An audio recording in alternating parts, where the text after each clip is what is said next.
नमस्कार। अभी हम चर्चा कर रहे हैं भारतीय राजनीतिक चिंतन में मन्नू का योगदान।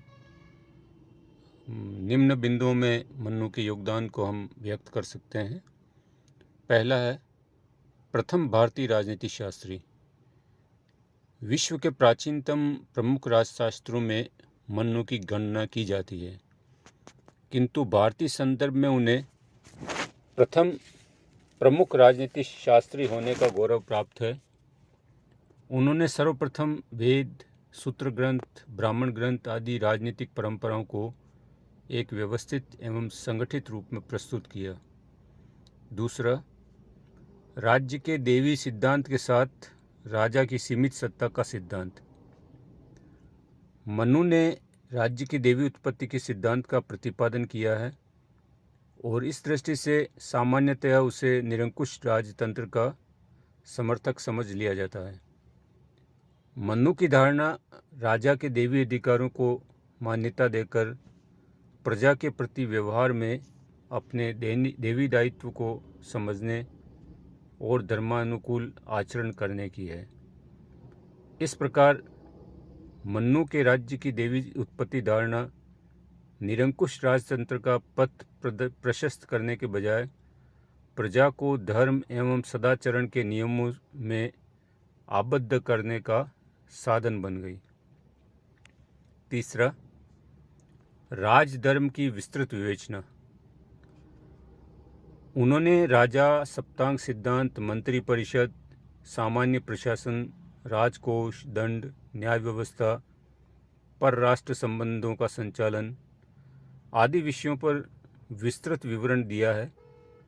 इन सभी विषयों पर मनु ने व्यावहारिक दृष्टि से विवेचन किया है, सैद्धांतिक दृष्टि से नहीं। चौथा है, कर्तव्य पर आधारित राज्य एवं समाज व्यवस्था। मनु ने राज्य एवं समाज के अधिकारों की अपेक्षा कर्तव्य पर विशेष बल दिया है। मनु का राजा प्रजा पालन के कर्तव्य से बंधा हुआ है और प्रजा भी राजभक्ति तथा स्वधर्म के पालन के कर्तव्य से बंधी हुई है। मनु की समाज व्यवस्था इस तथ्य पर टिकी हुई है कि प्रत्येक व्यक्ति को अपने वर्ण एवं आश्रम धर्म का पालन करना चाहिए।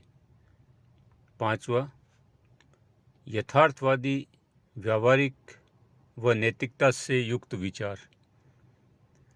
मूलतः मनु धर्मशास्त्री है, अतः उन्होंने नैतिक मूल्यों पर अत्यधिक बल दिया है। मनु की राज व्यवस्था एवं समाज व्यवस्था कर्तव्यों पर आधारित है। उन्होंने किसी भी व्यक्ति को स्वयं में पूर्ण एवं सर्वोपरि नहीं माना है। उन्होंने राजा को देवांश कहा है, किंतु उसे देवी अधिकार नहीं सौंपे हैं। मनु की दंड एवं न्याय व्यवस्था में राजा सहित सभी वर्ण के व्यक्ति विधि का उल्लंघन करने पर दंडनीय माने गए हैं। छठा है, राजकोष और अर्थव्यवस्था संबंधी व्यवस्था के जनक। मनु इस बात से परिचित थे कि राज्य के संगठन, संचालन और समृद्धि के लिए राजकोष और अर्थव्यवस्था के सुप्रबंध की आवश्यकता होती है। इस दृष्टि से राजा की दिनचर्या में उसके कोष संबंधी कार्यों को पर्याप्त स्थान दिया गया है।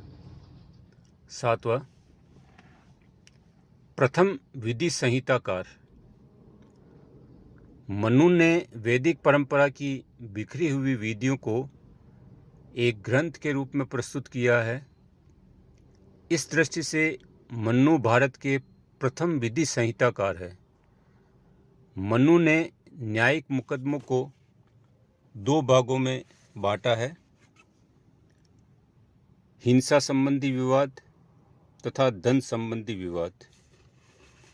आधुनिक परंपरा में हम इन्हें क्रमशः फौजदारी एवं दीवानी मुकदमे कह सकते हैं।